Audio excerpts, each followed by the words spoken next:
There's been a lot of focus, there's been a lot of attention, and a lot of the headlines have been made around Newcastle's start to the Premier League season. It's been a bit of a rise and then a bit of a stutter from Eddie Howe's men. And, you know, the acquisition of Sandro Tonali really did capture my imagination that Newcastle were really going to push the boat out and go for it this year. And with the first 2 games of the season panned out, we've seen the good and the great against Aston Villa, the 5-1 demolition job. And then we've definitely seen a little bit of the bad, the ugly, and perhaps the inept against Man City. You can come into the comment section and tell me you matched them on the pitch and it was really close and whatever, but that game was there for the taking. Newcastle should have, could have got more than 0 points out of that. I did a breakdown and analysis of the match on the channel a few days ago. If you want to catch that, that's kind of the finger point effort at the in-game tactics, as it were. That'll be linked in a little bubble up here now, so go check that out if you want. This video today, we're going to be looking at if there was one more player to come into the Newcastle team that would make an actual difference, what position, who would it be, and why. There only really is 3 options at any point in the video. If you do laugh, you learn, you like something or whatever, please do like and subscribe to the channel. We're pushing for 10,000 subscribers and we cannot do that without your support. Drop a like, get into the comment section, get involved in the comment section, let me know what I'm getting right and what I'm getting wrong. And yeah, stay out of trouble and let's just get stuck straight into it. Now, we've seen that the same team play the first 2 matches like we spoke about in the analysis video, and you know, on paper, like I said, there's a lot of merit in imagining Joe Linton, Tonali and Bruno going all over the pitch together as a little trifecta, bullying the team, protecting possession, and then, you know, using the playmakers that are playing around you, running into space and, you know, that kind of thing. There's a lot of merit in it. But as was shown in the Man City game, the inability for any of them to just command, or maybe the lack of instruction, let's just say, you know, it could be either one of those things. We don't know. I don't work for Newcastle. I'm not on the bench there. Of anyone to just protect the defence and marshal the back line a bit more thoroughly really did give Man City a lot of the spare time and a lot of the yards that they really needed, because these guys are going everywhere and are in a constant state of recovery running when they're not in possession. When they're in possession, they're then in overdrive, getting the team into transition and moving the play, progressing the play across or up the pitch. So a real suicide effort from the 3 of these guys. The first option, based on the Man City game, if you're going to have to adapt to different types of opponents, which Newcastle will, they're not going to have to, you know, they've not got the FFP freelance that teams in the past have had to just go out and buy 11 guys. They have to be a bit more strategic with it.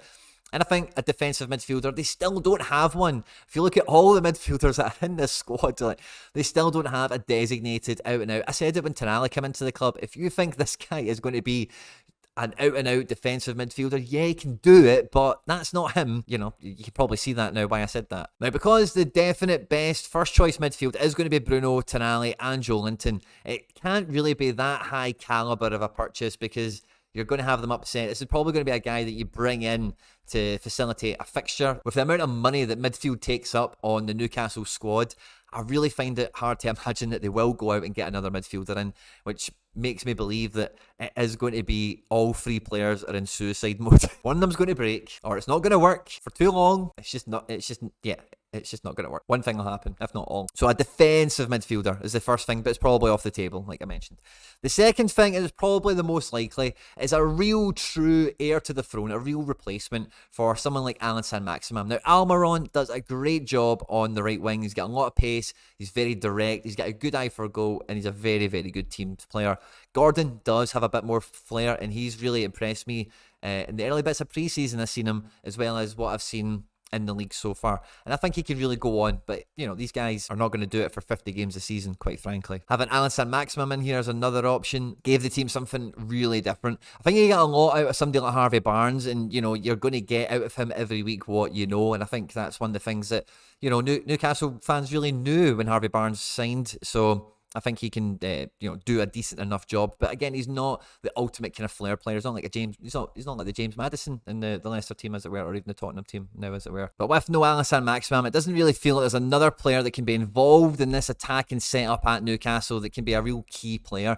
And what I mean when I say key player in this context is someone that can unlock the door, you know, a key player. I personally would not be one bit surprised, and I've said it ever since he left Celtic, to see Jota turn up in Tyneside, because Jota for me is a Champions League level player, and I think like he might not be best 11 for Newcastle in the Premier League week in, week out if Saudi Arabia are turning him out. I thought he was great at Celtic, but like I say, What do I know? But definitely from what I've seen of the guy, there's no two ways about it that from the bench in the Premier League, he would definitely be able to unlock defences and give Newcastle something a little bit different to what they have already. And with all this stuff that's going on with him and Al Ittihad, or whoever it is he's owned by at the moment, I can just see it. I don't know how it's going to transpire on loan or his contract gets it. Who knows how it's all going to shake down, but I wouldn't be surprised if it was Jota. Otherwise, if it wasn't going to be him, and Eddie Howe's words recently about any potential further transfer business they would need to be creative. And there's a lot of teams out there in Europe at the moment that are a wee bit overstretched. I'm looking at PSG, and again, they have just went balubas this transfer window. If you look at their creative midfield positions as well as their attacking wingers, they have got free to a position. They've just made an absolute mess of it again. But they've got such good players. I'm sure Luis Enrique will get by. Point being, there's probably going to be a lot of interesting players in that PSG team that you could do some interesting transfer deals around, I dare say, because PSG, I beg your pardon, are always quite motivated to get some business done for their FFP regulations as well. And I follow and pay attention to Atletico Madrid quite closely, and they have got a burgeoning amount of talent coming through their first team at the moment that is just not actually breaking into the first team. Guys that were on loan last year that are now on the bench. Atleti are maybe going to sell one or two guys to Saudi Arabia. That's still yet to be seen. So it feels like they're really holding their cards close to their chest. But guys like Rodrigo Riquelme, guys like Samuel Lino, some of these guys would be available on like loan purchase options to buys and all these creative deals that teams love to do in these situations. And again, from the Newcastle bench, maybe even the best 11 in some matches this season could offer that something different that Newcastle don't have. I feel like the Alisson Maximum, the Adama Traore, that kind of super sub effect. And then the third and probably least likely is like a ball playing centre back. Now, I think Fabian Schär has been great. I don't think there's been any problems with the Newcastle defence over any of the matches I've seen them play in.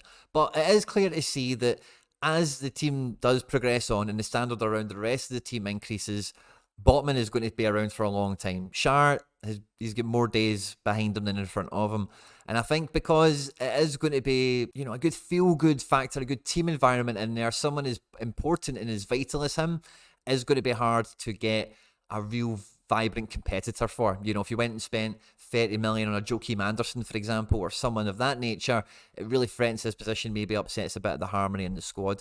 I do feel that Dan Burn has also became a little bit of not necessarily a hindrance, right? But because him and Sven are both left-footed, right, it does get a bit awkward when they're tucking in and stuff like that. And because he is like a very good player, you can't not play him. But is he the best kind of left-back option? I'm not too sure. You're spending 35 million on a kid from Chelsea to play left-back, and Matt Targett is in the team as well.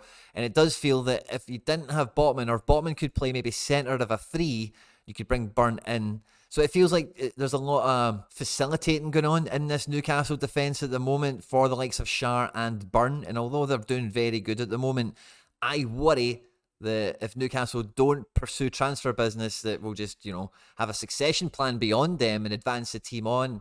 If anything should happen to them, or, as the team's targets elevate, then that might catch up with them sooner rather than later. So I find that one the least likely. The most likely is going to be some sort of flair option, I would imagine, and probably off the table is some sort of defensive midfielder. Let me know in the comment section down below if Newcastle was to get one more player and it was up to you, who would it be? Let me know in the comments. I can't wait to see it. We'll check it out on the next video if they're that good. On screen there now is some other stuff that I've made that YouTube thinks you might enjoy. Stay out of trouble, and I'll catch you on the next one. Take care. Bye-bye.